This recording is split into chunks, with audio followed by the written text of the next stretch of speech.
In today's Tactical Tuesday episode, I'm going over a more extensive topic. With deck building, there are a wide variety of factors. You already see some of my thoughts and considerations as I put together deck profile videos. And for today's episode, I'm going to go over the many ways you can construct a deck in the Digimon trading card game. As always, if you enjoy these types of videos, do consider subscribing to the channel and hitting that notification bell for future content. This video will be divided into 3 sections at which I'll begin elaborating more of what to do with the deck building methodology. Keep in mind, there's no right or wrong way to build a deck. For some individuals, winning is everything. Others might have a favorite Digimon that they just want to see on the battlefield all the time. Let's talk about netdecking, building with ratios, and building top-down. The first methodology I'll go over is the simplest method for building a deck, and that is netdecking.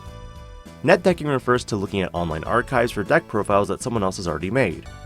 Places of references could be DigimonCard.io, not sponsored, DigimonCard.dev, also not sponsored, and DigimonMeta.com, again, not sponsored. All of these websites have a large database containing player-submitted deck profiles with a statistical breakdown of the card by card. However, while there are benefits to knowing the card by card, there are also drawbacks as well. The first major drawback is understanding the card choices. Sure, you might have an understanding of 60 or 80% of the deck, but when it comes to one card tech choices, there are a wide variety of reasons why a player would run a card. No two local metas are necessarily the same. Not everyone has 20 to 30 people show up every week at their locals, and some locals only have 5 to 10 people, on average. Because of this, if you're playing Blue Hybrid for example, you might decide Hammer Sparks are more valuable than Howling Memory Boosts. Or you're in the local meta where Hammer Spark doesn't add much to your play, and Howling Memory Boost is better for stunning. Or you're the player that runs both. The second drawback that I'd like to discuss is playstyle. Playing the first place deck that won Worlds, Nationals, or whatever competitive scene that you took the deck list from might not necessarily mesh with you. Have you ever played a control deck aggressively? Doesn't quite work out. Not only is understanding the deck one factor, but making sure that it aligns with your playstyle as well. Impatient? You're probably more of an aggro player. The third and final drawback to netdecking in general is the change in pace. You might have seen this channel not pushing too many deck profiles from BT7 in the weeks before the actual drop. Bandai has done one thing that at times gives us a completely different meta scene, and all of this stems from the restricted and banned list. Remember when Hidden Potential Discovered got the limit to 1? We probably got the full Power Green experience for 3 weeks? Or what about the recent restrictions of Ice Wall and Reinforcing Memory Boost, and the ban of Mega Digimon Fusion? While it is possible to look forward at the BT8 meta already through DigimonMeta.com, the validity of decks changes again for us here in North America. Remember, we have another restriction on the horizon with Savior Huckmon and Eismon, rendering those builds not completely accurate. You also have to keep in mind that with the introduction of mulligans and side decks that this also created another influence in deck building. Do one-card techs really go away? Not necessarily, but this does change up a lot of main boards for today's gameplay. Had side decks been introduced in Double Diamond, you bet a delicate plan would have lived in the side deck and the main deck would have had other goodies instead. In conclusion to netdecking is one of the easiest ways to begin deck construction. It takes out a lot of the guesswork for ratios and which Digimon to play.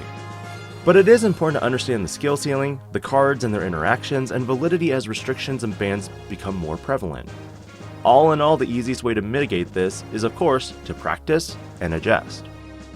Moving to building with ratios, players tested repeatedly and found decks functioned best with a certain number of level 3s, 4s, 5s, and 6s, and so on. That is a right, left triangle? Not counting level 2s, of course. Basically, you have 13 to 15 level 3s, 10 to 12 level 4s, 7 to 9 level 5s, 6 to 7 level 6s, and so forth. In general, Digimon just 2 years ago typically saw more Digivolutions from to level 3 in the rays. But now, Tamers.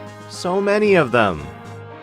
Ratios only look at one aspect of deck building, mainly for the fact that you want to make sure that cards you put in the deck have synergy with each other.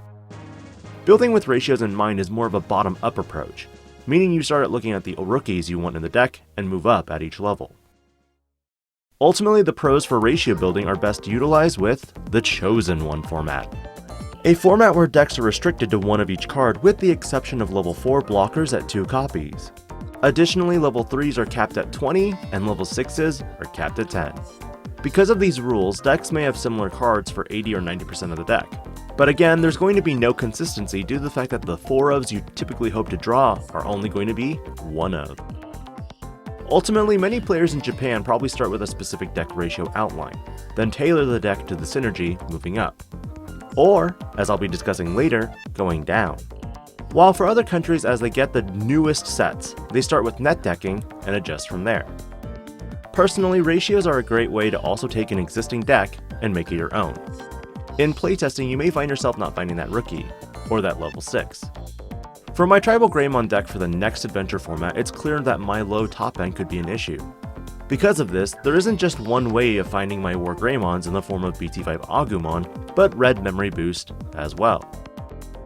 You'll start noticing that each methodology of deck construction gets shorter and shorter, but with the top-down deck construction method, this is my preferred method if I have no recipe to net deck off of. For the example of top-down construction, I'm going to use my Meta Mondays episode as a reference to explain my methodology and thought process. In conjunction with ratios, I made the early decision of 5 level 2s, 14 level 3s, 12 level 4s, 9 level 5s, 6 level 6s, and 3 level 7s. But when you add that up, the main deck consists of 44 cards, with 6 cards left to spare. The top-down approach starts with your highest level Digimon, in my case, BT5 Omnimon. This Omnimon allows me to unsuspend it when digivolving, then blitz into security for more checks.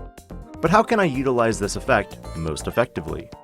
We can skip the obvious stuff like Omnimon digivolves from a red or blue Digimon, but we can exclude blue since this deck is obviously red oriented. And of course, excluding red Digimon that aren't Greymon related. In exploring my possible options for level 6s, this gave me choices from starter deck 1 War Greymon, Promo War Greymon, EX1 War Greymon, BT5 War Greymon, and BT1 War Greymon.